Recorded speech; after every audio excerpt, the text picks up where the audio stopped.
Hello everybody and welcome to the Pretty Good Gaming Podcast, episode number 78. My name is Gareth Evans and today joining me is Mr. Henry, God of the Underworld, Cooper. Oh, I quite like that one. Being God of the Underworld sounds pretty cool and mysterious. There you go. So that is obviously in reference to Hades, which Henry has been playing a lot of, apparently, and he will be talking us through it. So I'm a little bit late because it came out like 2 weeks ago, but it's so fucking good. Well, you're the second YouTube commentator to say so. Jim Sterling creamed his pants over it. So I was so close to getting it, but we'll go into it in just a second anyway. After that, we'll be discussing the PS5 teardown, maybe tearing it down. Discord section after that, which is part one, which is the quiz from Metal Shark. We've got the questions from the followers then. After which, we go to the YouTube comments, starting off with the triggered fanboy comment of the week, and then reading some other awesome comments. And then we end up the show with the bad dad joke of the week as usual. So, Henry, Hades, what platform have you been playing it on? I've been playing it on the Switch, which for the most part has been really good, but in perfect timing, I've been playing a lot of my Switch, and then this Joy-Con drift situation comes back in the news because of the mother and son suing Nintendo for $5 million, on top of the existing lawsuit. I mean, the Nintendo are getting a lot of shit because they fucking deserve it. Joy-Con drift is the worst thing in the world, especially because it's, at the moment, on the current Joy-Con I'm using. On one of them, it's completely awful and off the charts, but this one, most of the time, it's fine. And then out of nowhere, he's just like, no, I'm going to fuck off to the left and I'm going to walk right into a trap and kill you in a roguelike game where dying is really important and you die all the fucking time. And it just ruins your day. And it's so frustrating. Well, I had the problem with mine and I just sprayed some WD-40 into it and it worked and it cleared it. So have you tried doing that? Did you like rip it apart and do it, or did you just on the stick just itself? pull the trigger pull the stick to the side, spray some WD-40 into it, give it a bit of a shake, wipe it around, and it was good. It's literally just there's just some shit on the element underneath on the connector, and once it's cleared, it's fine. And I was like, is it really that simple? Because I saw the solution online somewhere. Yeah, it's really that bloody simple. It might come back after a couple of months. Spray some more and it's good. So you shouldn't have to do that. It's a workaround. It's a fix. This is a fundamental design problem with the Joy-Con, right? And they fucking know about it. They know about it. They've even acknowledged it. Yeah, the fact that bastards. I got to buy some WD-40 is a lot cheaper than buying a new Joy-Con. Let's say that at least. Yeah, definitely try that out, dude. Yeah, man. It's one of those where I'm like, I really should fix it, but then I'm like, I don't want to rip it apart. Oh shit! I don't want to like unscrew it and then have to put it back together. But if you can literally just spray it on the stick itself as it is, then down the hole where the stick comes out from. Yeah. Well, spray it in the hole, dude. Spray it in the hole. Spray that hole, baby. When I will spray my hole, I will hopefully be able to play Hades better because Hades is really fucking good. It's so good, in fact, that at the moment, it's my number 3 on my Game of the Year list so far. So number 1 is Doom Eternal, then Ghost of Tsushima, and then Hades. And they're all very different types of games. And so it's an isometric roguelike dungeon crawler.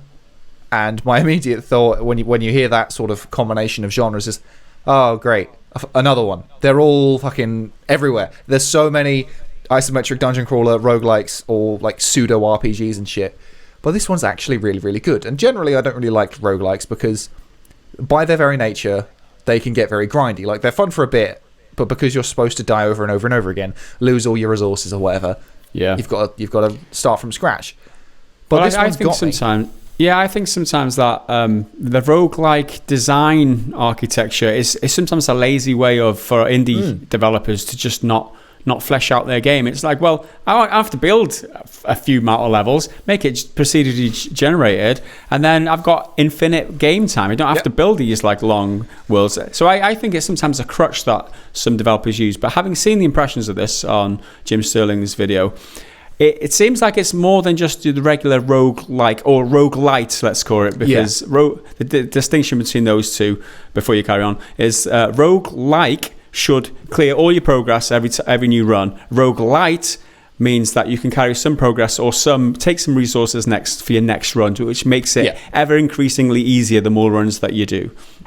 Yes, yeah, that's the general distinction, at least the way I think of it. I think it's one of those things which I don't think it has an official definition to define it. But yeah, roguelike, you get nothing, and it's really punishing. Roguelite, you get a little bit of something to keep, just a little, so that it should get easier. And this is very much in the roguelite wing of the spectrum, because you can keep some stuff, but it doesn't give you a lot. It's mainly, well, I'll get to that. So the game itself is, you are the prince of the underworld. You're not Hades himself. You are Hades' son, whose name is Zagreus, and he is just kind of like a sort of angsty teenager. He doesn't like his dad because his dad's a massive prick, and he just wants to leave. He just wants to leave the underworld.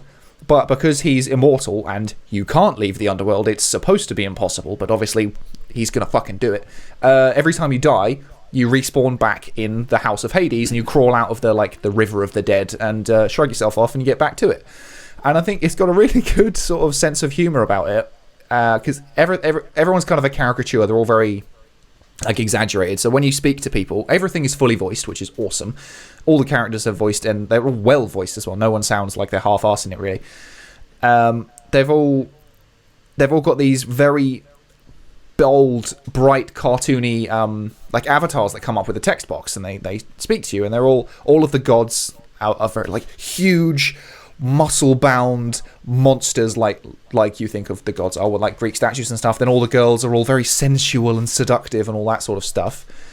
But Zagreus just wants to escape because Hades is a prick, and it's got this sense of humor about it because he runs the underworld like a corporation, like a business, and he sat behind his desk for all of eternity, all day, every day, for eternity, doing paperwork, signing people who die from the real world, the mortal world, and come to hell. And he's like, no, you're staying in hell, or you're going to this part of the underworld, or this part of the underworld. This is your punishment for whatever horrific thing you've done. So he's an administrator, effectively. Basically, he just does admin. Secretary. Yeah. And he sits at his desk all day, all the time, and he's got Cerberus next to him, the three-headed dog, who's the, everyone knows, well, maybe you don't know, but he's the guard of the underworld. He sits at the door, and you've got to go through him if you want to get to the underworld. And you can pet him. Zagreus can speak to him, and because he's a dog, he can't speak, but then the narrator translates what he's saying, but in the most kind of extended way possible. Instead of saying Cerberus nodded to Zagreus, saying, "You're having a good day." Instead, it's, "The venerable hound bowed his head in agreement to the honourable prince," and stuff like that. So that's quite fun.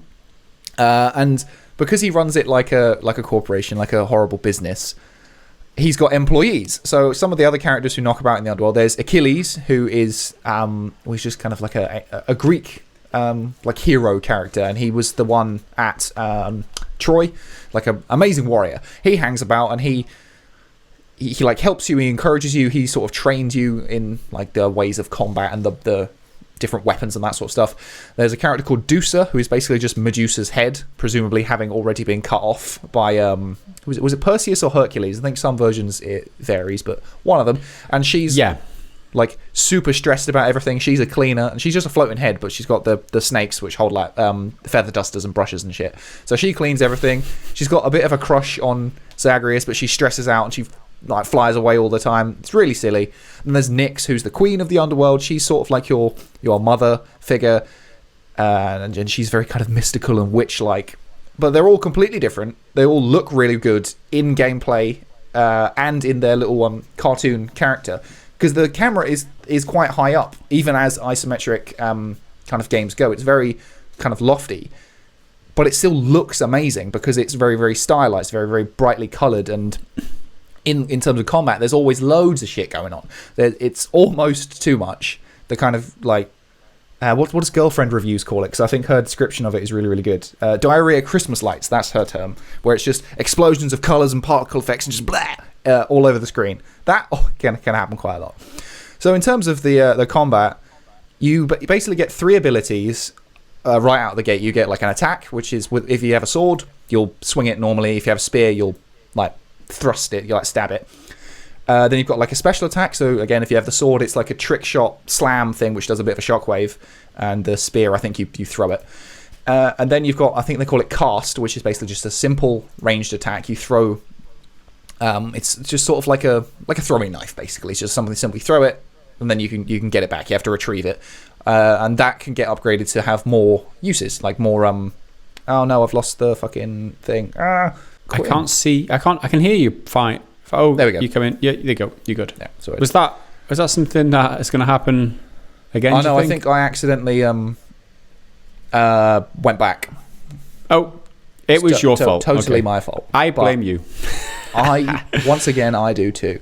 I was talking about something. Hades, right? So every weapon's got these 3 abilities, and there's a handful of different weapons. I haven't got them all yet, but you unlock them with a certain resource that you collect in the world. So there's a sword, a spear, a shield, a bow, fists or claws, and a gun called the Adamant Rail. I think it's a gun. I haven't got that one yet. It's in my my world, I can see it, but I haven't unlocked it yet. So those you unlock them with keys, and that's one of the resources that you do get to keep every time you do a run. So you go out in the world as Zagreus, and his sole goal is to escape the underworld because he's had enough because his dad's a prick. We've all been there. But the underworld, it's sort of procedurally generated, but sort of not. It's more like randomized than procedurally generated. So I think there is a set amount of rooms you can go to, a set amount of variety.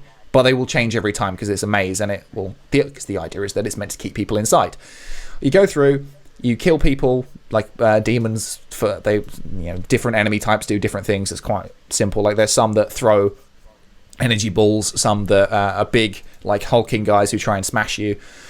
But there's also traps in the world. So there's spike panels, which if you step on them, spikes come up, and that can be really useful because you can use it against people as well. So you can lure them into your area and then dash away because you can do a little dodge. Then they'll get hit by the spikes and do loads of damage. It's great. There's also walls and pillars. So if you smash them, stuff falls down, debris falls down that can squish people. That does loads of damage. That's really useful. So as you're trying to escape through the underworld, all of these rooms change, and in each one, once you've killed everyone, they'll give you an item or a power-up, essentially. And most of the time, well, not most of the time, but quite a lot of the time, these come from the gods of Olympus. Your Zeus, Poseidon, Ares, all of those guys. And they all have different effects. Most of them are quite self-explanatory. So if you get one from Zeus, he'll give you a lightning buff. So on any attack, it'll give you 3 to choose from. It'll be your basic attack, your special attack, or your cast, so that ranged one I was talking about before, and that'll essentially add damage to it and give it a little bit of pizzazz, a little bit of lightning on top. Same with Poseidon; it'll give you a little bit of extra damage, but also do a knockback effect. So if you hit someone with a sword, they'll get blasted back, and then you can use them to push them into traps and whatnot. So each has their different advantages and disadvantages, but you don't have to stick to one, because as you go through into new rooms, I think they're called chambers. Yeah, chambers. Every chamber you go into, there'll be a different one. So sometimes you'll have Zeus, and then in the next one you'll have Poseidon. And every time you pick one up, their little cartoon pops up, and they give you their chat about stuff. So if you say Zeus, if you speak to Zeus, he's all very kingly and regal because he's the king of Olympus. But then if it's someone like Aphrodite, her cartoon icon that comes up is basically naked, and she's basically saying how much she loves you without quite saying it. Because I think technically you're related to Aphrodite. I can't remember how though. But you are spending the eternity in the underworld. I mean, who cares about a little incest when it comes to eternity? Do you know what I mean? I mean, if you're alive forever anyway, and she's hot as hell. I mean, she is. I'm not bothered. What are you going to do? Although I think my favourite. What's the worst that can happen? They can send you to hell. I mean, hello. I'm already there. Punish me. I think my favourite, not in terms of what he gives you necessarily, but my favourite god is Dionysus, who I'm not particularly familiar with, but he's the god of wine, and he's just a pisshead. So he's sat there kind of slumped and oh yes, very, very, very, very camp. They're all quite camp because, I mean, the Greeks were very played fast and loose with sexuality and all that. They don't really give a shit. Yep, that's true. They'll screw who they want to screw. And so his buff, his status effect is called Hangover. And it's basically just poison damage. You hit someone and they get a hangover and they start taking damage over time. It's great. So they all have different abilities which correspond to what they are the god of. And there's loads of them. I can't remember how many, but I think there's 7 or 8 maybe gods. But as you go through, you can get different ones. So you can end up with lightning on one attack and the hangover on another attack.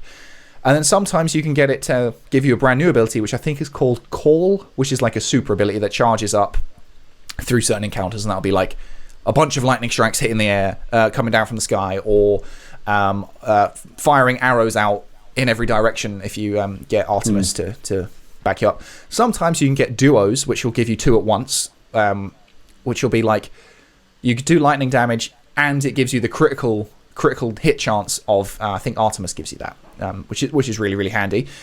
But when you die, all of these features, all of these godly abilities disappear. They're gone and you have to start from scratch, which is why it's a roguelite. Which can be very, very annoying, but I think this is what's kept it fresh, because every time you're doing a run, it feels different, it feels fresh, especially if you incorporate different weapons, because you can't, so far anyway, you might be able to later, you can't change weapons partway through a run, you have to stick with what you've got. So my favourite at the moment is the shield, because it means you can block, and you can throw it, so you've got a decent defense and ranged attack, and your normal attack's really, really good.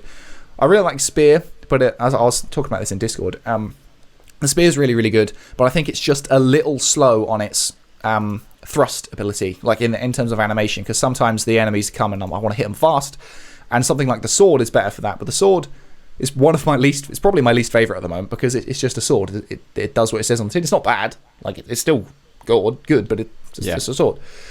So all that resets, and you go back to hell, you drag yourself out of the river, and Hades will like sass you a little bit. He's like, oh, back again, good luck escaping, dickhead. And then Achilles will be like, no, go on, you can do it, I've trained you really well, you can make it, you're going to be the first one to get out, it's going to be awesome.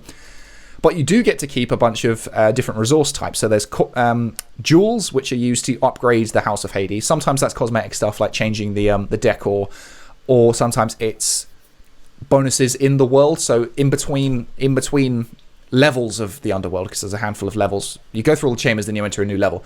In between the levels, you'll get like a fountain which will rejuvenate your health a little bit, and that can get upgraded a couple times, which is really useful. Then there's also darkness, which is effectively like XP, sort of, in the sense that you unlock it and you spend it on stuff. And these will get you permanent upgrades, which will be like anytime you die once per run, you'll spring back up with like 30% health. So you basically get a second chance, and that's really, really useful, and I think that can be upgraded a couple of times. And you get keys, as I said, which will unlock new weapons. Everything else, it's gone. It's over. In the on different runs, you also collect coins, and this took me far too long to realise. It literally, up until like my 8th run, I didn't realise that coins disappear when you die. I thought, you just collected them like you did any other resource. So I was like, oh, I'll save them. I've got 200 coins. I'll take that back to the House of Hades and save it for the next run and get something really good, because why not? But nope, spend all your coins as soon as you can spend them, because there's a shop with a guy called Karen, which I mean, a shop called I'm Karen. certain I must be pronouncing it wrong, but it's Charon, so kind of like Charon, but he's Karen. Karen. He doesn't say anything. He grumbles. You can try and talk to him. Zagreus will be like, "Hey, Karen, what's good in the shop?" Because he's like a merchant. He'll just go, because he's the one who ferries people across the river of the dead and takes new dead souls through the underworld, basically. So you can buy stuff from him. Normally, it's another god upgrade, like another power from Zeus or another power from Poseidon or something. Or sometimes it's an upgrade which will boost one that you've already got. And occasionally like health items, which are really, really useful. So that's all great. But as a roguelike, or a rogue type game, there's always the question of difficulty, because if it's going to be really grindy, and I don't want to just keep dying and get nowhere, which is why I think, personally, I have a lot of trouble with some roguelikes, because I'm like, well, it's fun, but I'm not progressing, I'm not going anywhere. But in this, every time you go back to hell, there's new dialogue options with everyone. I haven't had anything repeat, I don't think, with dialogue stuff. And then when you go through, you get little bits of story. So there's mild spoiler stuff, so just be all, it's very mild. Turns out Zagreus' mother, Persephone, who is traditionally the wife of Hades, she's gone. She's been gone forever. So that's now factored into his motivation. He doesn't just want to leave the underworld now to escape it being shit, he wants to go find her and find out where she is, because the Olympians, gods of Olympus, also don't know where she is, but they seem to be have some idea, and they want Zagreus to join them. And if there's anything I've learned from various forms of fiction involving the Greek pantheon of gods, don't fucking trust any of them. They're all pricks. They're all in it for themselves. They all pop down to Earth and like, let's go fuck a couple of mortals, pop out a couple of Perseuses and Herculeses, and that's the end of it. And now we're going to take over the world again. They're all pricks. Don't fucking trust them. I don't know if that is going to happen. Maybe they are actually benevolent this time, but I have my doubts. They're all pricks. So yeah, as you are progressing, you do get little bits of stuff, story-wise, and new dialogue options, and I think that's what's helping me like keep playing. You know, because sometimes you come up against a brick wall. It's like, I'm just not strong enough to get through this. I can't be asked to do it another 10 times in order to get strong enough, or in order to get lucky. Luck is a big part, because sometimes you'll get god abilities which are just useless. Like there's one, Aphrodite's generally a pretty shit, in my opinion, for like the way I like to play it. It's, I can't remember what she got. I think it's called Weak. And it makes enemies do less damage for like a few seconds. So if you hit them with your sword, if they hit you again, it'll do less damage for like 3 seconds or something like that. And that's basically useless to me. I don't want to get hit. I want to be much more aggressive. I like Ares, who does doom damage, which is basically every time you hit someone, there'll be an extra hit on top of that after like a second, like a stab from Hades, basically. So all of that, I think, is helping keep it fresh, help me keep motivated to go through, because yesterday I made it the furthest I've ever been, and I honestly don't know if I'm like really bad at it, or this is just everyone's experience, but I think the highest chamber I got to was 41, I think, 41, 42, somewhere like that. And I've done about 20 odd runs. I've no frame of reference for if that is a good performance, like how long it should take you to get there. And I'm deliberately not looking it up. I'm not looking at how many chambers there are, because I think that's part of the enjoyment. I think I am kind of, well, on that one anyway, as soon as I got there, I died. Like, I beat the bosses I was fighting. At the end of every level, there's a level of hell. At the end of every level of hell, there's a new boss. So I got there, it decided to throw 2 at me, and I was like, great, this is going to fucking suck. Worked really hard, killed him. It's like, yes, never made it this far. Immediately got killed in the next chamber by 3... giant monster rat things with poison on the floor. No fucking idea what happened, and I was like, wait, well, that's enough for today. I'm not fucking doing that again right now. Yeah, I think when it comes to like the balancing out the games in terms of what you're actually doing minute to minute, I've always preferred games where you do have periods of action and periods of downtime, and like the great example of that for me is something like Fallout, or one of those RPG type games where you're going out adventuring, you're collecting gear and stuff, and then you come to the point of you can't carry anything more. You've got to go back to your base, store loads of stuff, decide which stuff you're going to keep, sell some other stuff, and then it's that kind of dual aspect of the gameplay variety, if you like, that I do enjoy. And roguelikes in the past, like the one Dead Cells is one that springs to mind. As soon as you die, another very good roguelike game, amazing in fact. As soon as you die though, you're straight back into a run. I like the idea of how this works, where you do have the milling around, chatting with people, having that interaction. You get a nice feel of the environment, of the setting, and it kind of warms you into the and it's the same with Children of Morta was the same. Yes. Whereas there's some sort of tied narrative behind the whole thing, which carries you through the game and keeps you interested, apart from just the actual gameplay, which can be repetitive, maybe if you do it too much too quickly. And that's one thing I really like about this as a roguelike. This can be said for a lot of them, because a lot of them do it as well, but many don't, and it pisses me off, is they justify it, why it's a roguelike. It's one of my biggest problems with Jedi Fallen Order, which is, it's not like a proper roguelike, but it's got death mechanics where when you die, you lose all your stuff and you come back. It makes no sense in that game in terms of justifying it in the lore. There's no reason for it as a Jedi where you die and then everyone in the world just springs back to life. I think you could easily write it around it, saying that every time you do a run, or I don't know if that's quite the right word for that style of game, but you know what I mean. Every time you do a run, it's not you actually doing it. It's kind of like in Katana Zero, have it where, what's his name? Cal is meditating, planning it, and then when he fails, it's like, okay, let's try a different approach. That plan didn't work. Yeah, exactly. And I think that's a much more interesting way to do it than, oh yeah, you just die, and it's not narratively justifying that mechanic. And it's a little pet peeve of mine, but it completely breaks any sort of like immersion for it being a game, you know? Whereas in this, you are an immortal, you're a demigod, you're the son of a god, and you're trying to escape, and you can't, and every time you crawl your ass out of the river of death, which it's got like some really odd name. It's like Phlegaton, something, I can't remember. Ancient Greek language is a bit past my vocabulary. So you drag your ass out, you chat to people again, and they're like, go on, you can do it, you're gonna make it, and Hades is like, you're fucking pathetic, you're never escaping, do some work, you little shits. You give Cerberus a bit of love, a little scritch, and then you carry on with your day. You can then put all your darkness XP points into some stuff. You get some new abilities. Tart up your bedroom a little bit, because you have a bedroom, and you can put like, there's challenges which I think are what they called. They're prophecies. They're prophecies, which I think again is a really interesting way to narratively justify these challenges. Like, these prophecies are written so you are going to do these things.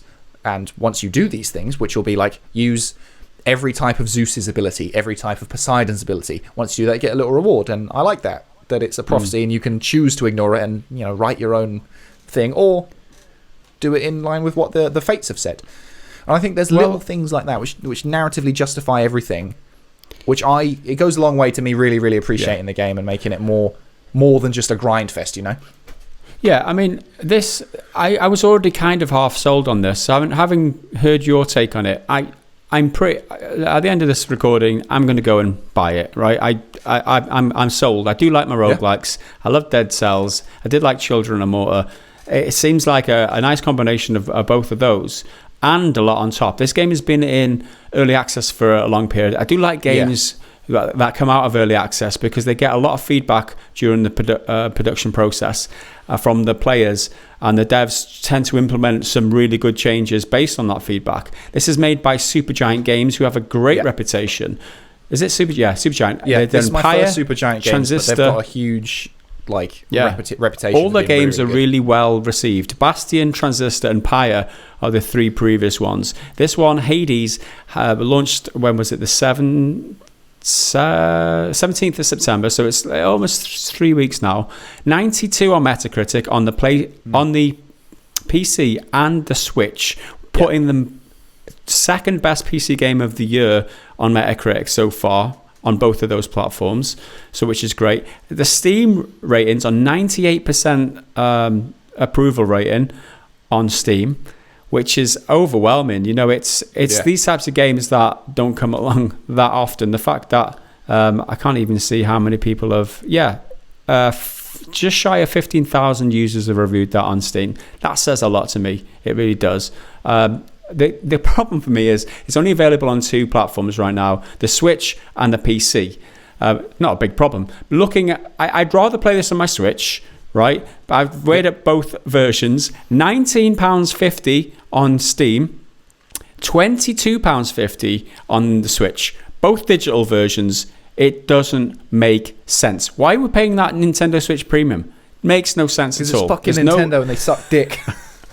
They do suck dick. So that's all there is to it. £3 just because Nintendo like to suck dick. £3 difference. Another notable thing as well, if anyone else is interested, is available on Windows and Apple, on Mac as well, on Steam, and it's on Epic Store as well for those of you who are interested. I'm not sure about other versions. One sec, my camera just died. And it runs really well on the Switch. I've been playing mainly in handheld, a little bit on the big screen, and it runs like completely fine. I think I've had like one or two instances of just a little bit of frame drops, but nothing that lasted very long, and it was a very, very chaotic Diarrhea Christmas Lights kind of moment where like there's loads of lightning and then particles and all that kind of stuff. So it runs really, really well. It's really good to just to pick it up, play like a run, see how you do, and be like, I did pretty well, and then put it down and go do something else. I think that is one of the the selling points of a roguelite is that you can just pick it up, do a little bit, and then go do something else. You can be quite like in and out with it. Sounds ideal for me. I've not played anything, for my shame, in over a week. I've had a lot of shit going on, and I've been working almost every hour that God sends to get my music content back online and my website all sorted out. I really need a break. I work all through the weekend, everything, like almost 12 hours a day, every single day. But hopefully I've broken the back of that work now. I'm just going to chill out this afternoon, I think, and just play my guitar a bit, which I haven't done for long enough, and get this game and play this. So I think this is exactly what I need right now. And so that's it. I'm totally sold, Henry. Yeah. You've done a good job there, dude. And I'm willing to support Supergiant Games. Having never done so before, I've never played in their previous games, but like I said, highly reviewed, and they're a well-respected developer. Yep. And as I said, it's currently number 3 on my Game of the Year list. We'll see where it sits towards the end of the year, but I think it's great. It's exactly the kind of game I needed right now. There's a couple of games that came out sort of recently that I've been like, oh, maybe have a look, but this is what I felt like I needed, and it scratched that itch real nice. It's like we're just waiting now for the next big, and in like a month's time, everything kicks off. Like November. We've got Cyberpunk coming, we've got the new consoles coming, we've got all the yearly annual like Call of Duty and all those. There's so much thing. We're just waiting. It's just like the eye of the storm, or just like the calm before the storm right now. So having this game is probably going to be a good call, I think. And talking of the next generation of console, PS5. That leads us nicely into the next segment. The PS5 did a teardown. It was this week, so it was like just less than 8-minute video of the Sony Interactive Entertainment's Vice President of Mechanical Design Department, Yasuhiro Otori. That's his name, Yasuhiro Otori. So he's got a big title. Vice President of Mechanical Design Department. So basically the technician guy, the guy who designed it, Vice President of the design. So he basically, there's a video of him just taking the whole thing apart and basically justifying why it's so big. And there's a huge disclaimer at the front as well. Like before it even starts, it's like, don't do this. You might get like radiation poisoning from the laser and it's going to void your warranty. Just don't fucking do it. I'm the pro. I got this. And I talk kind of the size. The thing is 104 millimeters wide, so that's just over 10 centimeters wide. 390 millimeters tall, so that's 39 centimeters. That wide. 39 centimeters big. And then 260 millimeters or 26 centimeters deep. For those imperial of you among us, 4 inches wide, 15 inches high, and 10 inches deep. That's what she said. Well, hey. So yeah, the thing is huge, and it's obvious now that I'm not even sure how that's going to fit around my gaming setup here. Maybe to the side. It's almost like the fact that he pulled it apart too, and it's like dug into the inside. It's what you do with a PC. It's almost like it's an equivalent of a PC with the size of it and everything that he pulled apart of it. That was my impressions anyway. So a couple of the key things, you've probably seen it and heard other people talk about it, but I thought it was worth us discussing it here.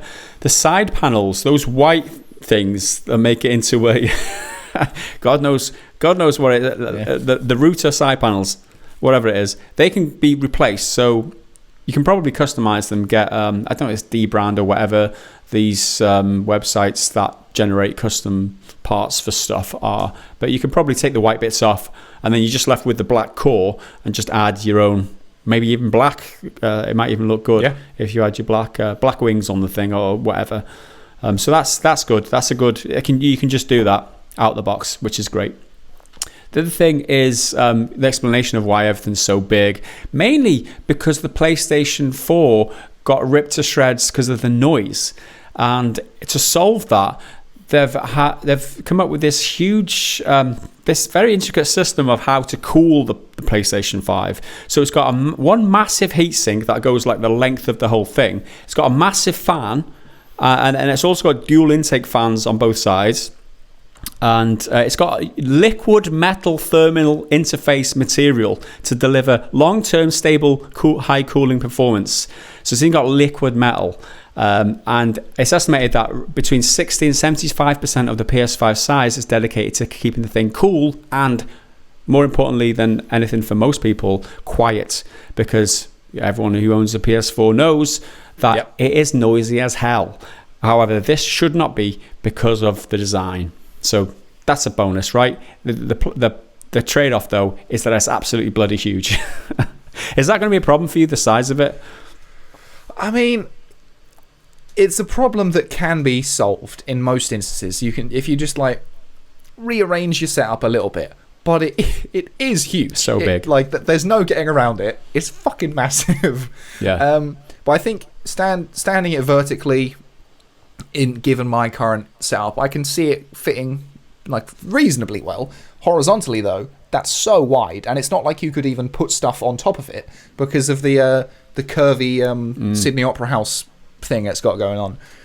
But it is big. There's no getting around it. Yeah. And talking of flipping it on its side, it's got a lot of flack from how he was showing people that it's done. So you flip it on its side, and then the stand on the bottom gets unscrewed with a screw underneath, which you then tuck into a little compartment, and then you take the stand off, and then it goes onto the side, and then that's how you do it. Apparently, you can't just like flip it because of the stand, because of the height, because of the weight.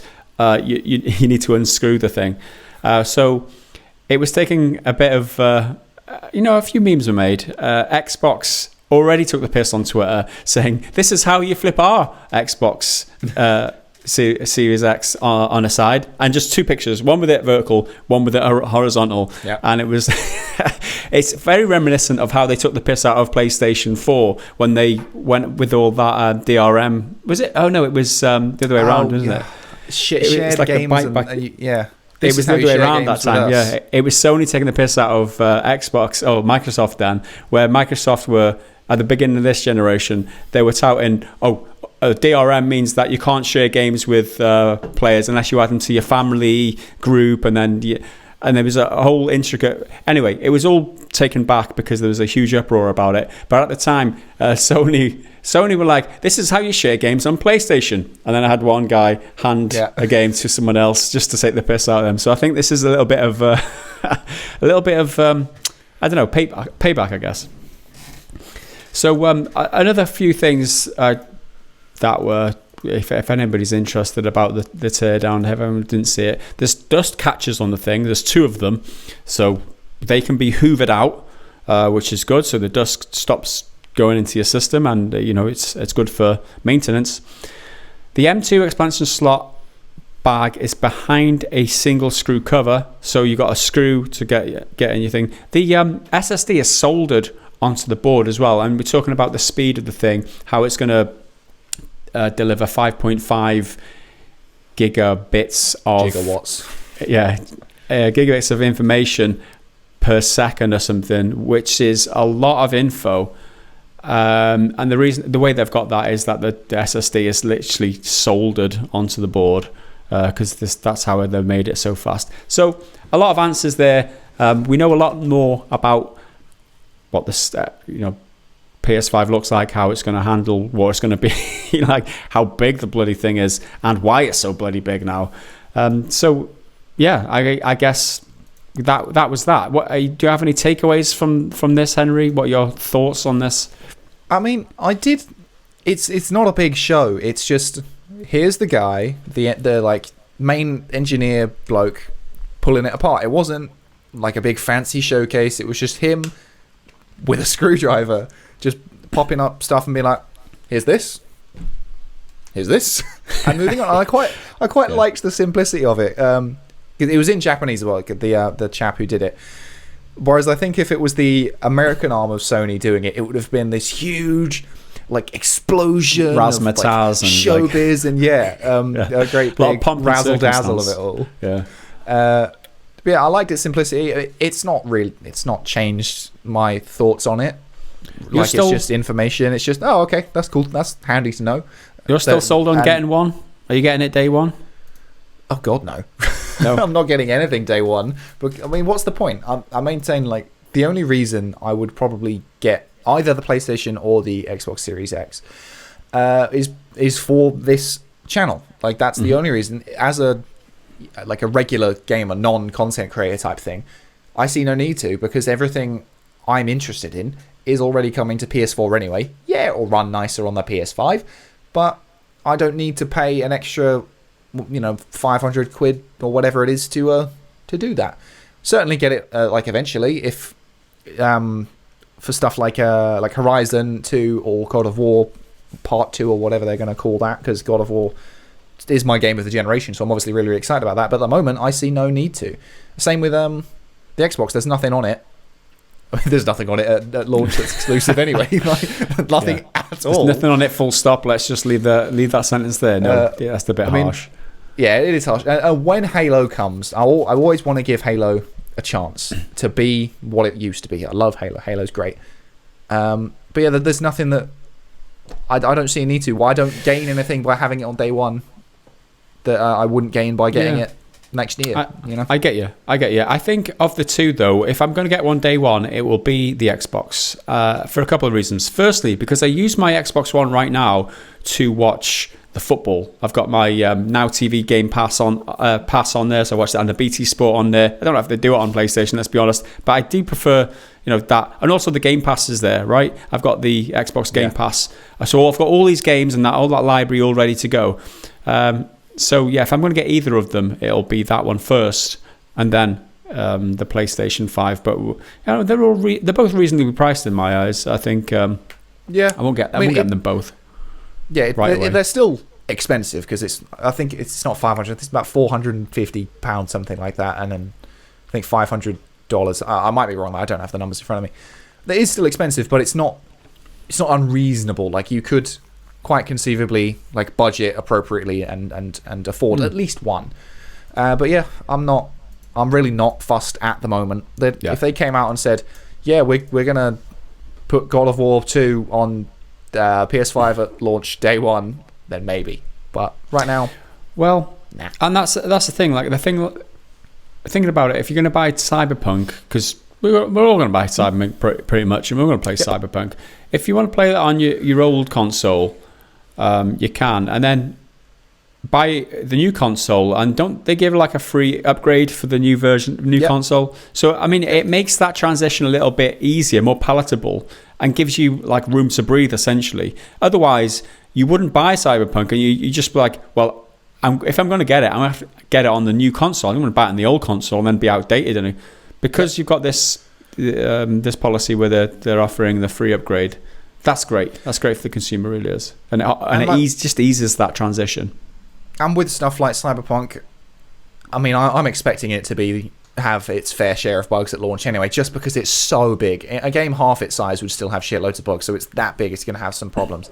But I'm going in knowing I'm on the base level machine, the vanilla PS4, and it's probably not going to run as well as it would on something else. And I'm aware of that, so I'm not going to be disappointed when it if the frame rate goes down a bit when I'm driving really, really fast or something like that, I mean, obviously, I'm not justifying releasing unfinished games just because some idiot will comment saying that. The Witcher 3 got a bit of flack out around launch. I was at the time where these things didn't get a lot of traction on YouTube. It was only after then that this, a lot of commentators now on YouTube don't like that kind of shit. So I think being conscientious company as they are, if I can say that right, CDPR want to get this right. They've gone gold in the last few days, which means that they've shipped the disc, and all this crunching now is just working on the day one patch essentially. And let's fingers crossed, hope it releases in a reasonable state. It's an open world RPG game, and ask Bethesda how difficult that is to ship in one piece. It's about as complicated as it can get. Yeah, so there's so many variables in those types of games. There's gonna be people memeing it up on YouTube and Twitter and everything. That's just the nature of the beast. People just have to realize that. I sound like a CDPR sympathizer again this week. That's 2 weeks in a row. Anyway, let's move on. Take their cyber balls out of your mouth. Yeah. All right, let's move on. Next up, we are going to, firstly, it's community section begins now. And what I like to do at the beginning is thank everybody who subscribes to our Patreon and on YouTube to support us bringing content. Because without you people supporting us on Patreon and on YouTube subscriptions, we wouldn't be able to afford to exist, essentially. The AdSense revenue that we make off YouTube is almost non-existent. And you guys on Patreon and on YouTube make it viable for us to continue. So if you do like our content and you want to support us and make sure that we exist into the future, head over to patreon.com/prettygoodgaming or hit the join button here on YouTube or wherever. Henry's disappeared again. Did you press back again? Oh man, what have you done? I might not even edit this one out. Henry's messed up again. Let's be honest. What's he done? He's back. I'm not going to edit that one out. I'm going to leave that one in. That's the second time. Do it. It was the exact same thing. It was the exact same thing. Can you change your mic to the good mic, please? All I can hear is like your tinny, whiny voice. My voice is always whiny. There you go. So we've had 3 signups this week. Increased pledges. So the first one was Two Shot Tino. He increased his pledge from $5 to $10 per month on Patreon. Very, very much appreciated, Mr. Two Shot Tino. Thanks very much. The next one is a new subscriber to Patreon, $3 per month by Jason Ho. Thank you very much, sir. And the last one is a YouTube member sign up. Sam Johnston joined the channel on YouTube. And again, thanks very much, sir. We really appreciate. That last one may or may not be someone I know, because one of my good friends from back home, we've known each other through primary school and high school, is Sam Johnson. And I was chatting to him like earlier in the week and last week about the whole shit show with the fucking copyright thing with the music channel and how it could be the end of this one and all that. So that could very well be him, or it could be the inventor of the dictionary from the like 1700s or whatever, Samuel Johnson. I'm sure. Yeah, they're the only 2 people who are Sam Johnson. But either way, if it is you, well, even if it's not you, thank you very much. And if it is the you, only 2, I love you. They're the only 2 Sam Johnsons who have ever existed. So it has to be one of them 2.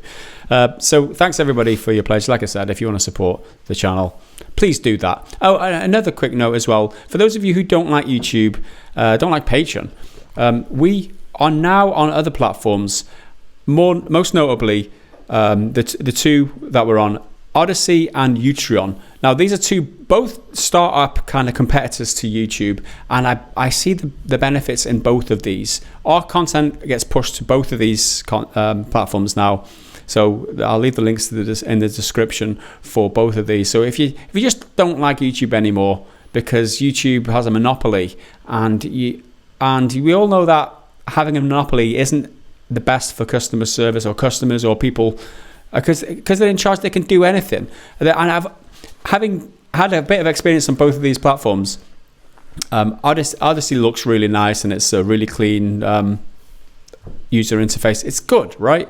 Utreon maybe doesn't look quite as good, but behind the scenes, it's already got 2 killer features that I think that YouTube has completely dropped the ball in not implementing. For one, it's got this pop-out player, which you can have independent to your browser, right? So you can pop out the video and resize it any way you want on your desktop, and then you'll be working on a spreadsheet, and it's just there, and it's like, why isn't this a thing? Why aren't they doing this already? Like I said, this website is very new. It's less than a year old, but we're there now, and we're supporting this because we want more. And also on the back end as well, there's a couple of other like creator benefits or useful things that they're doing for creators in the back end. Like having each channel has separate series. So if you make a different show, like we've got the daily show, we've got the podcast show, right? We've got 2 different shows. If you make 2 different shows, they automatically, all right, in YouTube you've got playlists, but this can be a show with seasons on Utreon, right? And so you can categorize them like that. So if you want to look at like season 2, podcast episode number 5, you can, it's those types of little kind of user I think it's quality of life improvements. I know I'm rubbing on a bit now, but it's those little things that YouTube just doesn't give a hell about. All they care about is these huge corporations coming to YouTube and making buck off their content. Like Ellen DeGeneres, as if she needs any more money. I mean, come on. And like Will Smith. I mean, does he need any more exposure? No. It's the little guys that started this bloody platform. I'm rabbiting now. 10 years of pent up YouTube frustrations coming out here. Head to Odyssey, head to Utron. Sign up for them both and follow us. Links are in the description. Thankfully, I got that off my chest. I do feel a lot better. Thanks. Let's move on. I just texted my buddy, and it is him. It is him who has become a channel member. So what a star. Thank you very much, Sam. You are the best. You are the best, as well as everyone else. So, next up, we've got the Metal Shark Quiz of the Week. And Henry, because you lost so dismally, so shamefully last week, you're up. So, I'm going to ask the questions, and you've got to answer. So, Metal Shark, here we go. A quiz of Henry this week, looking at banned games around the world. For each given game, can you determine the reason its sale was restricted in the given country? Warning, these will be tough, and I'm hoping Gaz will be very lenient for getting anywhere near the actual answer. I'm usually very lenient. Fuck will he be? I'm usually pretty lenient. I'm usually pretty... it's not heads up to this week, it's just you on your own. Yeah, okay. So, first question, why was EA Sports MMA banned in Denmark? I would assume this is the most recent one, right? Isn't there a newer one that came out? I don't know. Maybe I'm got my wires crossed. MMA. My first thought is that it's violent because it's mixed martial arts game. It's all about fighting, but then I kind of feel like that's quite obvious. So maybe it's to do with like sponsorships or something like that, because professional sports are always covered in sponsorships. But I am going to go with my first thought, and I'm going to say, is it because of the violence or something to do with the violence? No, but you're kind of close with the other one. Prohibited from marketing energy drinks, which EA chose not to remove from the game. Available on import. Yeah. In Denmark, apparently you're not allowed to market energy drinks. Wow. So, guess what? I'm wondering what they did with Hideo Kojima's Death Stranding, because... yeah, I hate that. I hate it so much. Yeah, there you go. Should have gone with the sponsorships thing. There you go. Next up, Animal Crossing New Horizons was banned in China. Why was that, Henry? Because of anything, China can make up the rules as they go about what goes on. They're banning everything left, right, and center.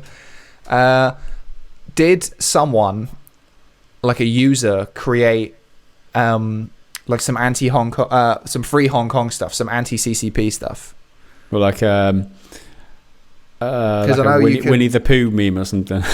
Something like that. Well, I know you can create like designs for like T-shirts and stuff, I'm pretty sure, in Animal Crossing. So something like that, something against the Chinese government, or that they perceived to be against the government. Oh, it is correct. It was banned as players created and posted anti-government messages in-game with a custom pattern tool. Oh.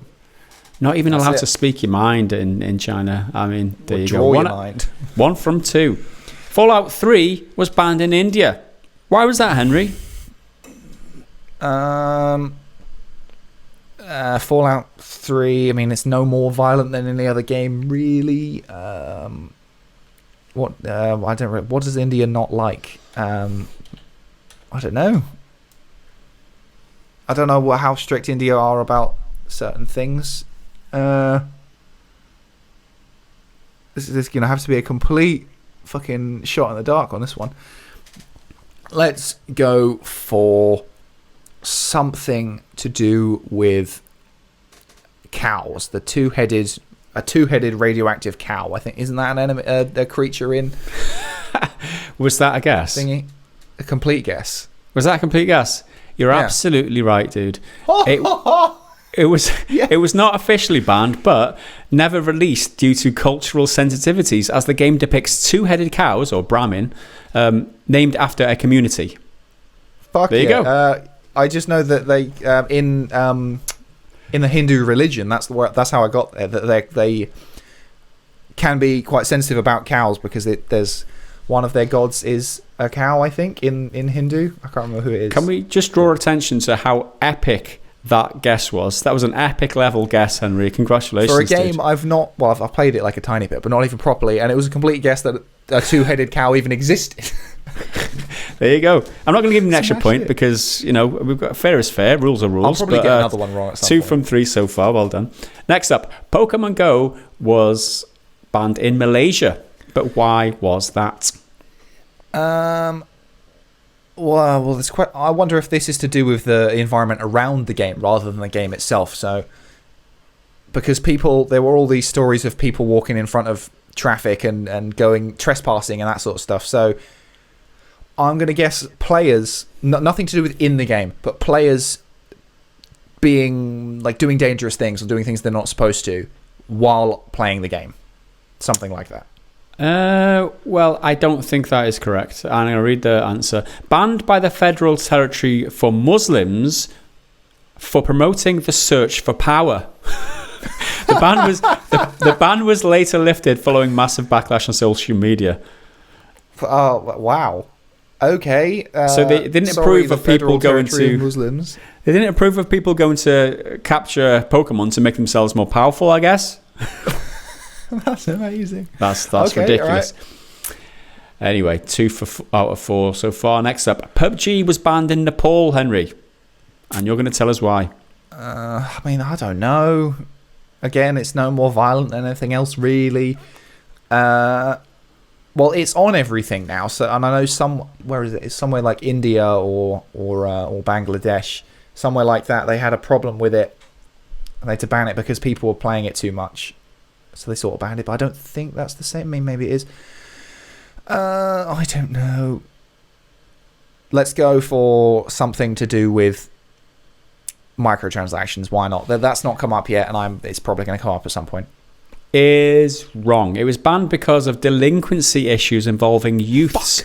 Or the ban has since been lifted, but basically that's what I was touching on. I should have fucking said that. The reason Socrates was tried and killed because he was corrupting the youth. So unfortunately, that's 2 for 5 so far. You're not having a good day. I thought that was somewhere else, but I mean, this is hard. This is hard.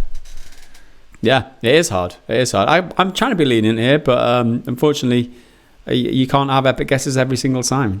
So. Let's move on. I got that one. That's a victory no matter what. I mean, that's a victory in itself. Battlefield 3 was banned in Iran. It's a war game, so does part of it take place in Iran? And it probably depicts the Americans being the heroes and someone in Iran being the bad guys? Yeah, it presented a fictional US invasion on Tehran, which is the capital of Iran. So there we go. Yeah, so US were invading Tehran. It got banned. I'll give you that one. That is 3 from 6. Next up, Mass Effect was banned in Singapore. But why is that?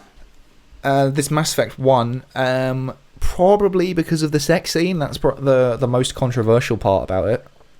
Is that can you have sex in Mass Effect 1? Yes, you can. Can't you? A sexual encounter. Yeah, but which specific one? With an alien. Yes, between a feminine alien and a female human. So it's a gay cross-species sexual encounter. I'm going to give you that. The ban was later lifted and title re-rated to M18.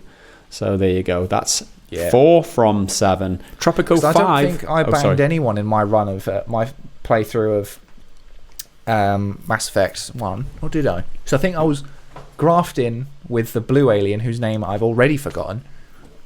She was just a one-night stand. I've already forgotten her name.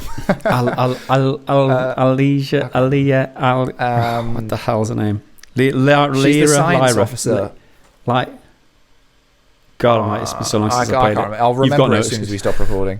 Yeah. Okay. Next up, Tropico 5 in Thailand. Isn't that the one? It's like a city builder, city sim thing, but you're a dictator, I think? Yeah, you're like Cuban dictator or something like that kind of type thing. Can you, as this dictator person, Can you do something in Thailand? Can you bomb Thailand or destroy Thailand or like attack it? Something like that? Is that your final answer? Yeah, why not? No. The ruling military junta claims it could affect peace and order within the country. Wow. So that's a similar thing to the delinquency of the youth. Yeah. There you go. Okay. What are we on now? We've done 8. What did you get? 4? I think I'm on 4. Next up, Splatoon 2 was banned in Venezuela. Why would Splatoon 2 be banned? Got a thing it's against... a harmless game about squid people shooting ink at each other. Yeah. I don't know. Something to do with animals, maybe? Because they're squid people. I don't. They're not really squids, are they? Well, they're inklings. In Venezuela, all video games allowing you to shoot people have been banned since 2009. So really? Splatoon 2 is just one of those games that isn't allowed in the country because apparently you're shooting people, even if it is with ink. The game that's specifically designed to be the most kid-friendly shooter around. Okay. Well, you do you, Venezuela. There you go. And then the very last one now, we're on 4. Kirby and the Rainbow Curse was banned in North Korea. Again, this could literally be anything. Yeah. It could be that whomever the dictator was at the time, whether it was Kim Jong-il or Kim Jong-un, thought that Kirby looked a bit too much like him and people would take the piss. It could be because Kirby's an alien. It could be because he's pink. It could be because of Dreamland. I've absolutely no idea. It's going to be a complete shot in the dark. Is it because Kirby eats people and assimilates their abilities? It's a lot more simpler than that, Henry, and you're going to kick yourself. North Korea just simply doesn't allow games. There's no games in North Korea. Fuck. Okay. Yeah. Okay. Like you said, it could have been anything, and it was just for all reasons. Video games aren't allowed. We didn't ban this specific game, we just ban all of them. Yeah, there you go. So that was 4 out of 5. 4 out of 10. It wasn't easy, but I'll give you a lot of kudos for that like shot in the dark answer. I mean, that one was the one I got like most accurately right as well. Yeah, it was like right on the nose. Well done. Yeah. Well done, Henry. Thanks again, as always, Mr. Metal Shark, for going to the time and effort of putting together the quiz for us. I love to see Henry squirm, and that was indeed well worth it. So thanks very much, as always, dude. Just make it a little easier next time. That was horrific. Let's move on. We have more questions from the members on the Discord now. And Henry, would you like to take it? First up, and this is the most intellectual question, so make sure you've got like a notepad and a pen to compose your answer. Host Wervo47, is a hot dog considered to be a sandwich? So this is an expansion on the hamburgers and sandwiches debate for the ages. Is a hot dog a sandwich? Right, now, let's clarify first, right? A hot dog, some people might think is just the sausage, right? The hot dog. But we're talking about a hot dog in a bun. If we're talking about a hot dog in a bun... Who thinks a hot dog is just a sausage on its own? What kind of hot dogs. If you're eating hot dogs, if you're eating hot dogs out of a tin, for example, that's technically a hot dog, right?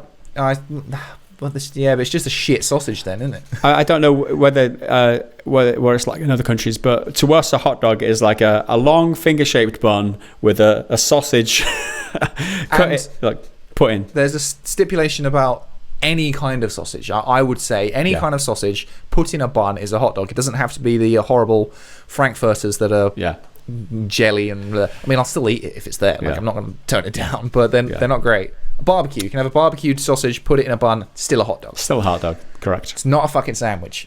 Oh, what? It's not bread. Anything with bread is a sandwich, is it not? Isn't? No, but it's I think an argument could be made more that a hamburger is more of a sandwich. But I think the hot dog, because it's still open, because the bread's like that and the sausage is here. It's not like fully. When you put your sauce on it, you've got to squeeze it to keep the sauce in, right? Then it's closed. But it's not like that. So the difference is that it's open, right? So if somebody chose to eat their hot dog it's closer to a burrito, because a burrito is open. Answer the question, Henry. If somebody took their hot dog and squeezed the bread together so the sausage was inside the bread, it would then become a sandwich. Oh, it'd have to be like proper flat, but yeah, then it'd probably be a sandwich. It's not a sandwich because it's open. I mean, you get a sandwich from Sainsbury's or Co-op or whatever, and some of the filling's showing. It's not all covered, but you eat that and it's still a sandwich. Poking out, but that's just poking out. A hot dog is. I'm not sure of your rationale. I'm not buying your rationale here, Henry. I think personally, if it's a bit of meat between two pieces of bread, it's a meat sandwich. Is what it is. It's a meat, just like a burger is a meat sandwich, right? I mean, nonetheless, I'm still going to eat the fucking thing, and I'm going to really enjoy it because hot dogs are brilliant. But then there's the true academic question: a burger or a hot dog? Largely, I'd go with a burger because there's much more space for customization and changing it, putting different bits of salad, different bits of sauce, extra things like bacon and all that sort of stuff. I don't think you can customize a hot dog as much because generally there's less room in the bun. You know what I mean? Choice of onions or no onions, or two sort of sauces. Maybe you can put something like chili. I've seen like chili hot dogs before. Yeah, chili dog's the thing. And I'm not saying they're not good, but I think a burger is a bit more versatile. And it's higher meat content as well. So generally, I like my burgers. There you go. And you can then put a sausage in the burger as well. You can't put a burger in a hot dog. That don't fucking work. That's true. That's true. A lot more versatile is a burger. So there you go, Mr. Joswarvo. Hopefully you got your money's worth with that that question. Let's move on to Mr. Assassin. And he asks, I'll be interested to know which game for which you'd love to see a ground-up rebuild and remaster.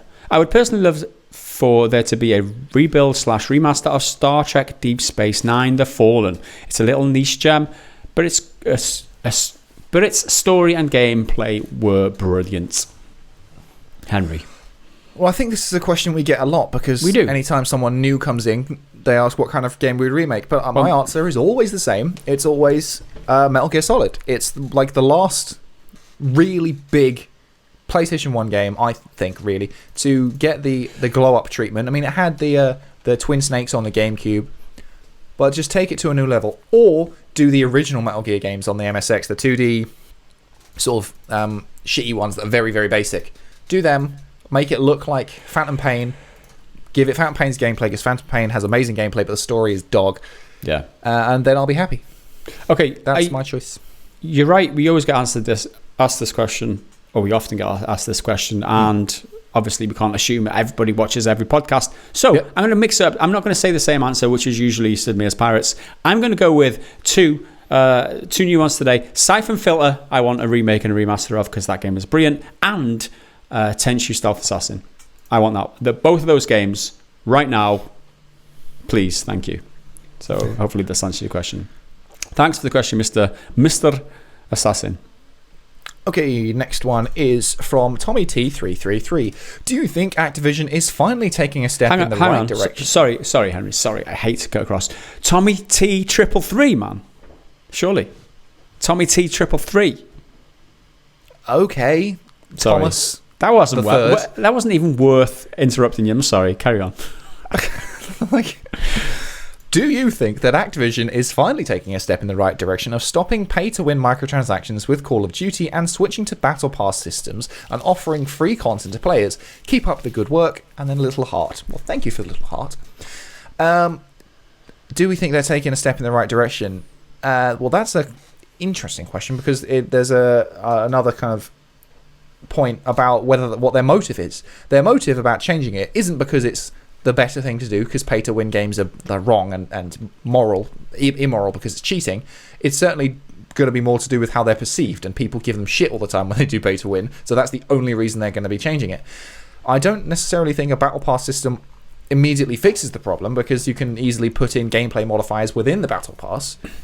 But if the Battle Pass is like Fortnite's, where it's just cosmetic shit in a free game, like what's the current Battle Royale Call of Duty? Is it Warzone? Is that the free one? I can't remember. There's so many now. So many. Yeah. If it's in that, it's a free-to-play game. Make a bit of money that way. Absolutely not a problem.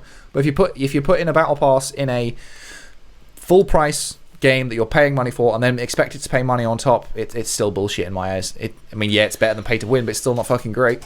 Yeah, I mean, replacing one shit thing with a slightly less shit thing, it's a step in the right direction. You could call it that if you wanted to term it like that. A single small step. It's a tiptoe. I mean, stopping pay-to-win microtransactions dead is always a win. So, thankfully, if that's what they're doing, a battle pass system, I would have to look at the nooks and crannies of what that battle pass system involves. I don't go near Call of Duty games recently, so I couldn't tell you whether it is a decent step in the right direction or just a lip service step in the direction with no real meaningful change. So on the surface it looks like it, but then again it's all about the detail, which we don't really look at because it's a Call of Duty game. Nobody cares, do they? I don't know. Well, people do because they still fucking buy them. But I mean, they obviously don't care about the monetization, do they? They just buy them because they like the game. I mean, more power to them. But there you go. Thanks for the question, Tommy T Triple T. Let's move on to Angry Hobbit Zero. Okay, so this is a brutal shag, marry or kill, as described. As we haven't had one in a while. Number 1. Diane Abbott, and for those of you who don't know who Diane Abbott is, I'm quickly Googling her. She is a British politician. Labour, British politician. So she's not very hot. Nicole Sturgeon, who is the leader of the Scottish First Minister of Scotland, is what her title is. And then the last one, a sheep. Henry, who would you shag, marry, kill out of Diane Abbott, Nicole Sturgeon, or a sheep? And this is brutal, like you said. Is one of the the worst we've ever had. I think kill the sheep because I don't want to have sex with a sheep, and I certainly don't want to marry a sheep. But if you kill it, you can eat it, and you can use the wool. So there's a lot of purpose to it, and it's not a complete waste. I guess I'll have to. I don't want to do this. Do we have to do this? I guess I'll shag Diane Abbott just to get it out of the way, and I'd marry Nicola Sturgeon because she's a very, very powerful woman, and I can just coast off that and not have to do anything. And I reckon she's a bit of a laugh. She's a Scot. You can go down and have a pint. Maybe it'd have to be somewhere a bit more incognito because she's quite recognisable. But I think she's a Scot. Get a good bit of whiskey. I think you'll have a bit of fun.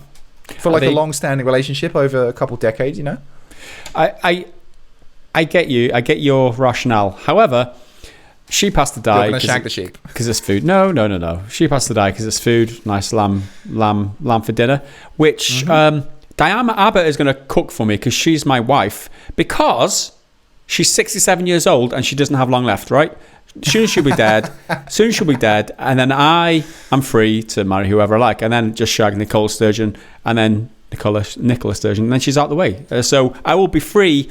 Let's say she's got a good 10 years left in her. Does Diane Abbott?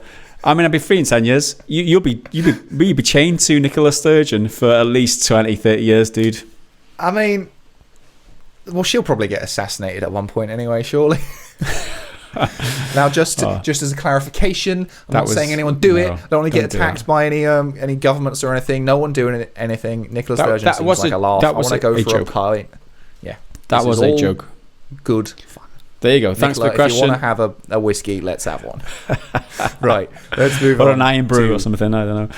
Oh, I love iron brew. Like, not ironically or anything. I legitimately love iron brew. You've got a lot in common. You should hit her up. Iron brew and whiskey. Metal Shark. With the upcoming Mario Home Circuit game mixing augmented reality footage with a real-world remote-controlled device, what similar games with real-world devices would you like to see in the future? So this game, just to touch on what it is, it's Mario Kart, real Mario Kart on a Switch with a screen, but you build the track in your house with these gates and you pop them around and then they all link up, and there's a RC car with a little camera on it, and that corresponds to what's on your screen. So you're driving with the Switch and looking at what you're doing, but your car is in the real world driving around your living room. Mm-hmm. It sounds really, really cool, but who the hell has the space for that? Just this bare floor in their house that an RC car can just run around. In the ad, it's like the most top level, like upper class American family, where there's a sofa conveniently in the middle of the room that you can sit on, and loads of fucking space, like 6 feet circumference around the like bouncing from the sofa, and the cars. You get one with the game, and then and the game is already I think like £100, and then to buy a new car, it's like another £100. Wow! And so it's a huge investment. It sounds cool in theory, but it's just not. It sounds and looks cool. Yeah, it sounds awesome. So the actual question is, what other games would we like to do that with? I mean, this is the first time I've ever seen this, so this is quite new to me. It looks awesome. Yeah, like you said, you could have a track though going through your rooms though, right? You'd have to make it like narrow enough and figure out the space, but it's this is awesome. I don't know. I wouldn't have enough space for it at all. Yeah. Well, there you go. So what other options would we have? I mean, I don't know what. I mean, a car works because it can roll around your floor, but if you've got like a character that needs to jump on thing, like a platformer or something, that's not going to work. I can't see how else we could. Similar games with real world devices. I mean, a tank out in the street to blow up my neighbours before being noisy. That would be pretty cool.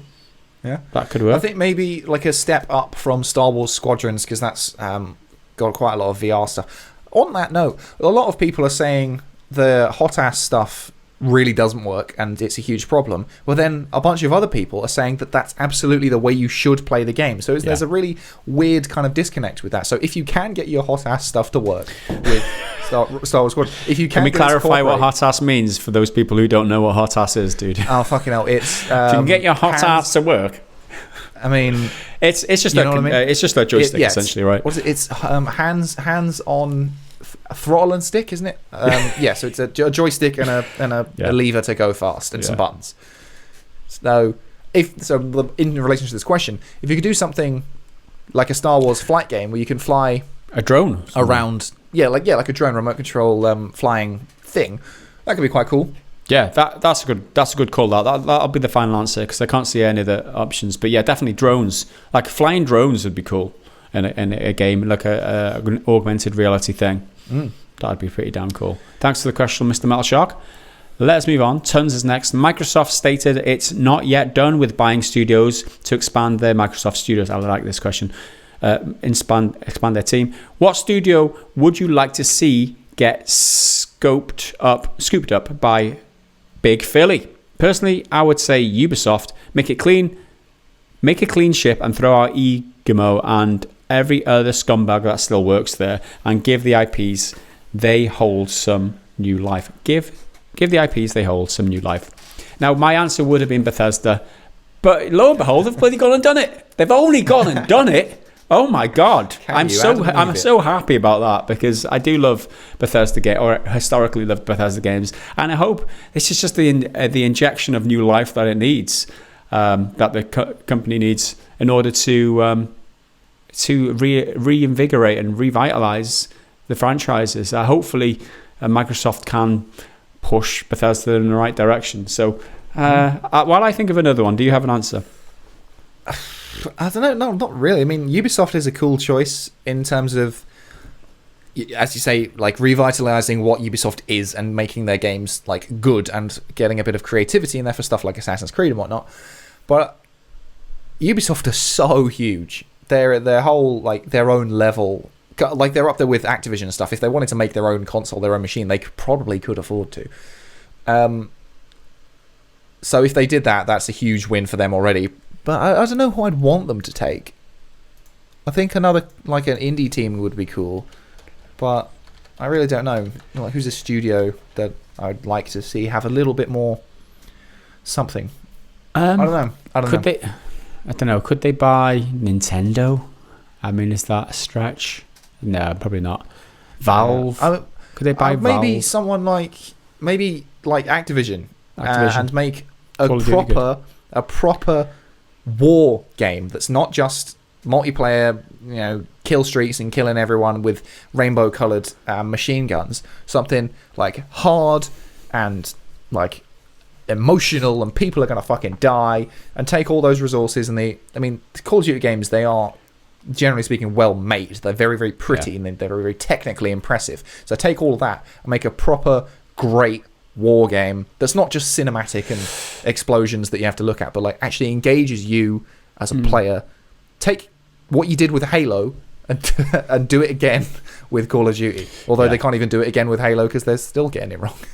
I would love them to buy EA. However, I'm going to be more specific and say BioWare, because BioWare has gone to shit under EA, and I think that seeing the Mass Effect series, Dragon Age series, as well as all the other IP that they've worked on or done in the past, I think that they could do wonders under a new parent company away from EA. Anyone away from EA, they could do great.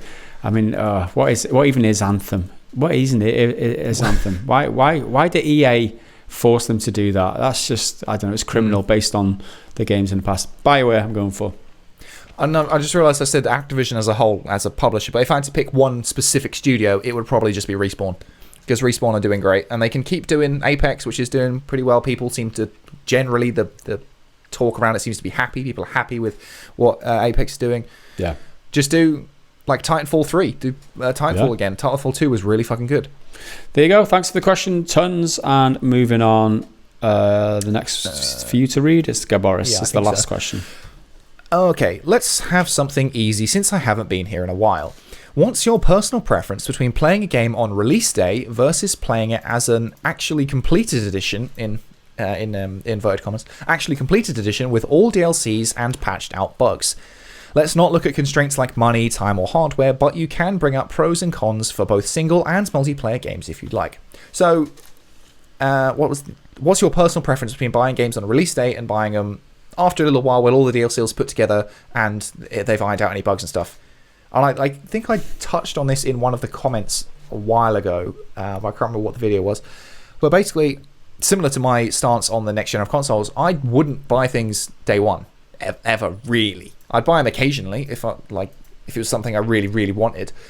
But most of the time, I just wait.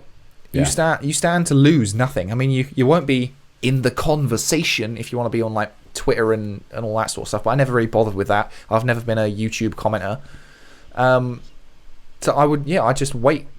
I'm fine with what I have, and it's always going to be better over time. I mean, the prime example for me was I think one of the very first games that I always used to just buy games that I liked the look of. Never used to follow new releases or whatever. And it was only through working on here on YouTube, through this channel, that I got excited with new upcoming games because I was covering them all the time. It's like, oh yeah, No Man's Sky is coming out. No Man's Sky. Oh yeah, this game looks amazing. Let's buy No Man's Sky. Let's play it day one. Obviously, we all know how that turned out. Playing that game today is totally different. And it's a prime example of how if you wait after launch, 1 year, even better than launch, 2 years, a lot better than launch, 3 years, 4 years down the line, you're talking, the game is almost completely different. And that's the benefit of, specifically in these multiplayer games that do continue to get supported after the fact. Obviously, day one bugs and stuff like that for the regular single player games. I didn't experience anything bad with Skyrim. I didn't buy it day one. My experiences are just the regular bullshit that you get with these Bethesda games, open world games. So I mean, yeah, that is that. I think we're in agreement here. It's always day one. Watch out. Buyer beware. Day one. I think the only drawback of buying it after the fact will be for like a annual release multiplayer game like a Call of Duty, because if you buy it a year late, no one's playing it. If you're looking for the multiplayer side, because you jump into multiplayer, no one's going to be playing it, so they're already going to be on to the next one. So I think that's something to most people would be aware of. But that's the reason they do it, though, isn't it? That's the reason. Exactly. New one coming out in a few months, or in 12 months. If you don't play this now, you don't buy it now, then you're going to miss out on the whole. Yeah, it's and it works. It works. Scam. It's clearly a very successful business model, but it doesn't mean it's good. Yeah, it's an absolute scam. But thanks everybody for your questions this week. You definitely delivered for me when I asked that of you in the Discord. For those of you who are Patreon members or YouTube channel members who want to ask us a question for next week, head to the Discord and look for the podcast questions channel, and we will answer them in next week's podcast. Now it is time to move on to the next segment, which is the Triggered Fanboy of the Week. So, Henry, you've got one this week. Are you going to read it out? Yeah, so this one, I don't think he's a particularly triggered fanboy, but I think he's a bit of a fanboy, but I think he's just super fucking ignorant to everything that's been going on for the past few weeks. This was the one that I almost decided to... This is the one that I thought, this could be a triggered fanboy, but yeah. I don't know if it qualifies specifically for triggered fanboy, but I'm going to call him the ignorant fanboy, because he's definitely a fan. So this is from, I think it was maybe last week's podcast. I'm not entirely sure, but I think it was on that. And it's from a guy called Left Only. Where in the hell are your so-called guitar lessons? I've been checking every day for over 2 months now and nothing. But you have uploaded gaming videos regularly. What's happening? You're crying out for money and that's all I can say. Such a waste of time and such a waste of talent. Wow. So that last line is I'm not angry, I'm Digging disappointed. the heart, yeah. You're super talented, but you're not using it. You're shit. What the fuck is this guy? He's so ignorant. This guy. Where in the hell are your so-called guitar lessons? So, I mean, it's been on every fucking channel you own about everything that's been going on with all the copyright stuff. I'm checking every day for 2 months now and nothing, which isn't even true because you did. I checked. You've done the Right Here Waiting Richard Marx acoustic fingerstyle thing, which was a week ago, according to YouTube. I don't know what day it is exactly. And then before that, you did the Man That Can't Be Moved one on the 30th of August, which really isn't that long ago. It's only the 8th of October at the time of recording.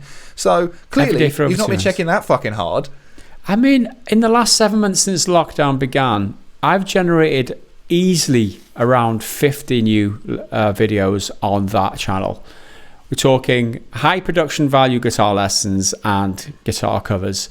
This guy comes along out of nowhere and starts throwing unsubstantiated claims that I'm not generating content on that and that I'm uploaded gaming videos regularly. I do once a week a podcast on this channel now. I am doing everything else.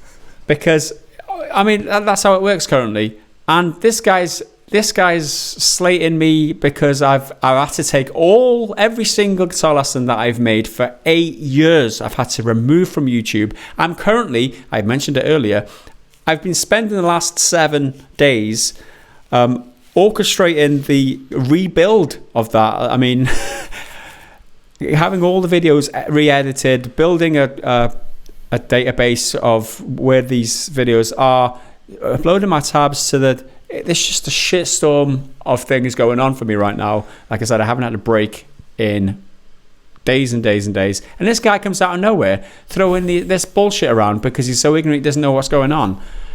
I'm so surprised that there are people like this out there who just are so confident in their own ignorance. It's how can they not... How can he not know what's going on? If you've been checking every day for over 2 months, you'll fucking see that there's videos about everything. It's like why you've been absent and why everything's changing. It's pretty fucking obvious, mate. Like this is why he's not triggered. He's not particularly like, oh my god, you're a fucking piece of shit. But he's just totally ignorant, and he seems to have been a fan because clearly he wants the lessons, and he says you are talented. And just the entitlement, though, right? Everything I've ever produced has been free. All my guitar lessons are free. Years and years of content.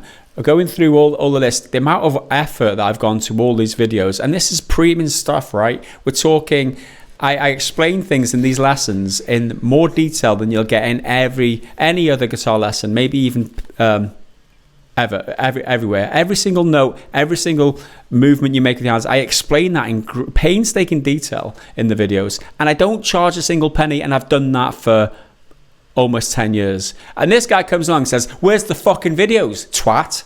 I'm like, are these people real? Are these people actually real? What fantasy world do they live in? I'd like to live there, please, where everything revolves around you. That would be nice, wouldn't it? There you go. What a prick. Let's move on. Let's move on to some less stupid comments. I've got a few comments here that I think are quite good. But so I'll start with this one, which a mild sort of spoiler warning on this, I suppose. Well, maybe not mild, maybe just spoiler warning for Ghost of Tsushima. If you've made it to the last island, you're fine. Keep watching. But if you haven't, don't. And if you don't care, keep watching. Like do whatever the fuck you want. So this was about Ghost of Tsushima getting an update, which is adding some multiplayer stuff and some new armor dyes to make it look different, and also a new horse, which is like black with red mane. It looks pretty cool. So this guy put Korinoka Trash for Life with the number 4 because he's cool. Says, yes, new game plus. Very excited about that. So my heart can be broken again by losing my horse and friends. So that one got me because I almost put in the video that this horse he's not good enough. No one can replace Nobu because you can pick your horse's name and like color pattern thing at the beginning, and the motherfucker dies. He gets shot, and it's devastating because it's like the last kind of push it's the lowest point in Jin's like story arc. He's right at the bottom and he dies. Then you get some other shitty one for a while, and then eventually you get a new one. You can pick its color and you pick its new name, I think. So Nobu was grey and he was great, and then my next one was Kaze, I think, and he was black. Or was he? No, I think he was white. Yeah, he was white. And now the new one is black and red, but none of them will replace Nobu. Rip Nobu. I'll still visit your grave in the game, which is a great little Easter egg as well. Where he dies, he buries him, and you can go back there and he'll comment on it, and he'll say like, "Oh, you did well, old friend," or something like that. So I'm with you. My heart can be broken again. I'm all sad now. But no one will replace Nobu. Yeah. There you go. Let's move on to something slightly funnier and more juvenile. I've got a comment here from Michael Boys, and I've only chosen this because I'm a little kid at heart. And he's commenting on the Joy-Con drift video that he made the other day. Great videos as always, Henry. Oh, as for Joy-Con drift, yes, it's a pain in the arse. My wife's left Joy-Con had it. And that's where I lost my shit. I'm only halfway through the comment, but that's where I had to read this out because I don't know. There's something with Joy-Con in my head that I associate with a female pleasure device. So the fact that my wife's left Joy-Con had it, it's like, I don't know. In my head, like I said, I'm very juvenile, and that's thanks for the question anyway. The comment anyway, Michael Boys. He continues. In a more serious note, we were both a bit miffed when our character in Animal Crossing was moving by itself. Not good. Nintendo really needs to sort this crap out. It's a serious comment, and I just turned it into a juvenile. Nintendo, fix my wife's Joy-Con. left Joy-Con. My wife's left Joy-Con. Fine. Oh god. Okay, where's my next one? I thought it was this one. This one was interesting. So this was on the Star Wars, not Rogue Squadron. Fucking hell, that's not that. Star Wars Squadrons review roundup video, which I think was on Friday last week. And this person said, I just want a good single player game. And they got 16 likes, so a lot of people seem to agree. Now, obviously, on this channel, we're generally more pro single player than multiplayer, just personal preferences. But I thought this one was interesting because if he's talking specifically about Star Wars stuff, we have had one. Literally last year, Jedi Fallen Order. I think it's a bit overrated. I think people say it's brilliant just because it's the first fairly decent Star Wars game in a long time. But so there you go. There's a Star Wars one. But even if you're not talking about Star Wars, there's been loads this year. And someone commented back, same, I've been trying to find one for the past year or so. This drought is awful. People are saying there's a drought. I'm not fucking seeing it. Like, my 3 games of the year, Doom, Ghost of Tsushima, and Hades, they're all very different. They're all slightly different genres. They're all brilliant single-player games. Like, what are you on about? And then you've got Resident Evil 3's all right as well. I'd say it's good. It's just not as good as 2. Final Fantasy 7's really good. Although there's big ending controversy and all that. What else come out this year that's been big? Crusader Kings 3 Man-Eater's for me. really good. Crusader Kings 3. Carrion's really good. I'm just trying to think of games that I have played, and there's a bunch that I haven't played. Like Tell Me Why is meant to be really good as like a narrative-driven, story-based kind of like a Telltale type thing. That's meant to be really good. There's loads of stuff. Yeah, there's loads of stuff. And there's loads of older stuff that really stands up and it's great. Like, pick any game of the year for the last 5 years and you'll have a good time. Anyway. Yeah.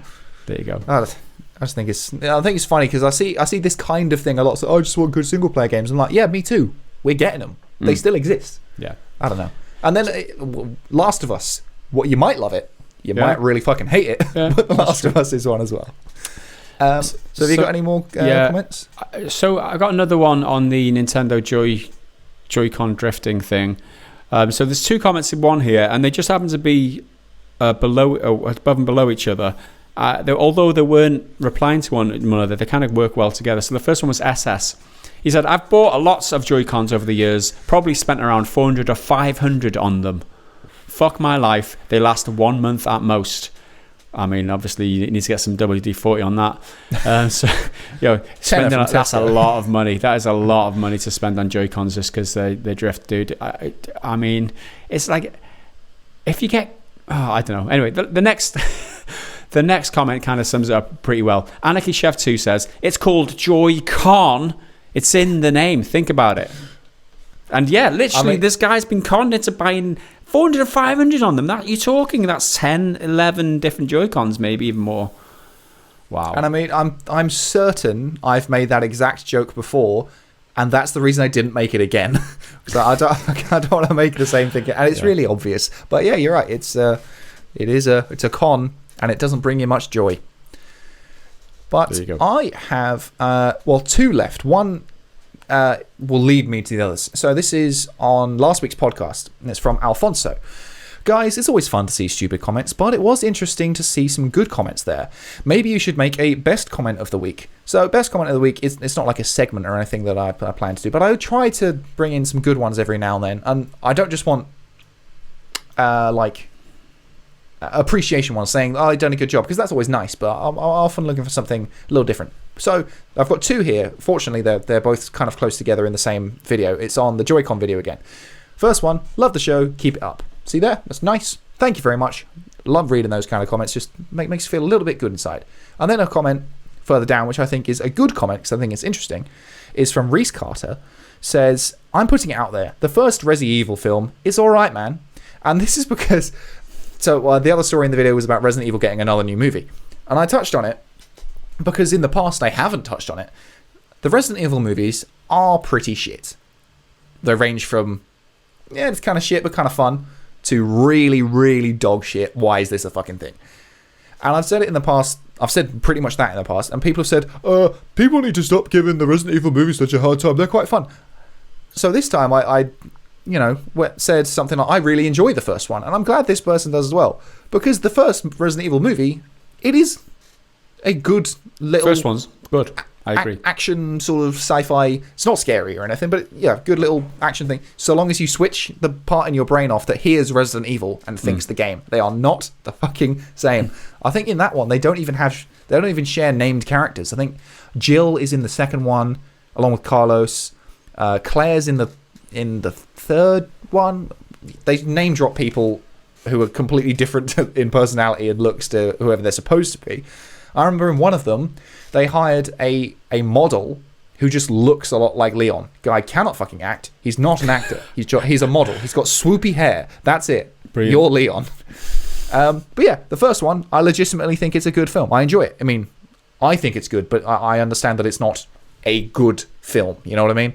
It's not like an Oscar-y, award-winning film, but I like it. It's fun. And Mila Jovovich is really...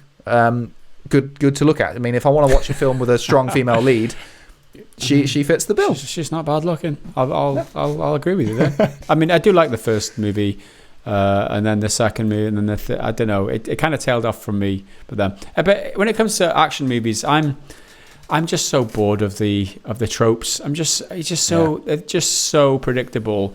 And there's like, especially these days, they're all like really fast cut, and it's like, I know what's gonna. I know you're not gonna die. You're not gonna. No, you're gonna. You're obviously gonna kill him. The chase scenes are the worst. Don't get me started. Chase scenes. Right. Fortunately, that's my last comment. So I've got another comment, but okay, I'll run through this one quickly. So, in kind of in line with a couple of ones that you read, Dan, Rob says the best gaming news video on my subscription feed. So I hearted that one. So that was thanks, buddy. That was a nice one, and I totally agree. The last one is to do with Odyssey, which was one of the new platforms we're on. William Stitz says Odyssey is shit. Tried to use it just now, not letting me log in. All about keys and asking me for keys to try to use their email. Help they went on about. Sorry, we're experiencing high level demand. Yeah, I'm out. Remember that these are very new platforms and they're trailing by 13 years plus behind YouTube. I think YouTube was...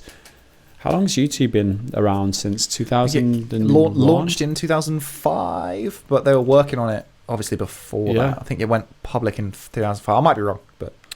So, yeah, YouTube is miles ahead. Don't expect these platforms to be highly populated or bug-free. 2005. You just have to be patient with them. And I think if you support these platforms and give them room to grow, that's why I've gone and I'm wholly supporting both of these, because if we support them as creators, then there's enough content there for viewers to come and watch, and it just elevates these two a little bit more. And like I said, with YouTube having a monopoly, it can do what the hell it likes and it doesn't have to worry about any competitors. And it's the same thing with the console kind of wars thing. If one company steps out of line and does something really anti-consumer, then the other one can just be the polar opposite of that and just gain loads of followers and loads of, and then obviously there's a huge deterrence for them doing something really anti-consumer, really bad. At the moment, YouTube can do what the hell it likes because there's no blowback, which is why I think that we have to give these platforms the time and effort and just some patience and help them nurture them and grow them. And I think just be patient, dude. I know this is the modern age and the internet. You want everything right now and you want everything brilliant right now. It's not going to be like that. But this is. I just want to go a little bit into my rationale there of why it's important that this needs to be supported. So there you go. I think that rounds up our comments this week, and there's only one section remaining. This is the bad dad joke of the week. What do you call a fear of giants, Henry? I don't know. What do you call a fear of giants? Fee-fi-phobia. That's quite good. I like that. That's all right. I've got another one, and this is a person speaking. So this is Robin speaking. Batman Robin. The Batmobile isn't starting, Batman says. Did you charge the battery? Robin says. What the hell is it? What the hell is it, Terry? Did you charge the Bat Terry? Because Batman has bat in front of everything. Yeah. You butchered that one, but so I am very sorry. There's a good joke in there. Yeah, I didn't read it beforehand. That was the problem. Okay, very last one then. Hopefully this is good. The best safe word to use during sex is meatloaf, because it means I would do anything for love, but I won't do that. Yeah, that sure makes sense. I've had the tin, Henry. We've expended the tin. You're not laughing at them. No, you're not even laughing at the bad jokes on. Well, because that's led me onto a thought. When I was in uni, like sharing houses with people, the rule was that if anyone was coming to like knock on someone's door and whoever was inside was perhaps under inconvenienced, let's say, you'd scream bananas at them. And it never happened often because we were just a bunch of fucking losers. But I remember once there was an older girl living with us. I think she was like 25, and I think we were all about 22. And she was there. She had the biggest room as well, so we'd normally just hang out in there. And once we were all like ready to go, and she screamed it at the top of her voice. We're like, okay, we're gonna go hang out in the kitchen. Cool. So that's a fun little anecdote for you. There you go. Use bananas. I guess we'll leave on that one then. I was going to read another one, but that was a good place to leave the show this week. And that is it. That is the end of your fun and games for another week. We will be back next week. on here on YouTube, as well as here on Utreon, because you could be watching this on Utreon, or here on Odyssey. Like I said, we're on all these platforms, and you can watch them right now. You can watch us right now on those platforms. So all that remains is for me to say, please support us on Patreon if you want to see us continue, because it's really important to us. Thank you very much. Patreon.com/prettygoodgaming. And goodbye. Thanks for watching. On behalf of Henry and myself, we'll see you again next week. Until then, bye for now.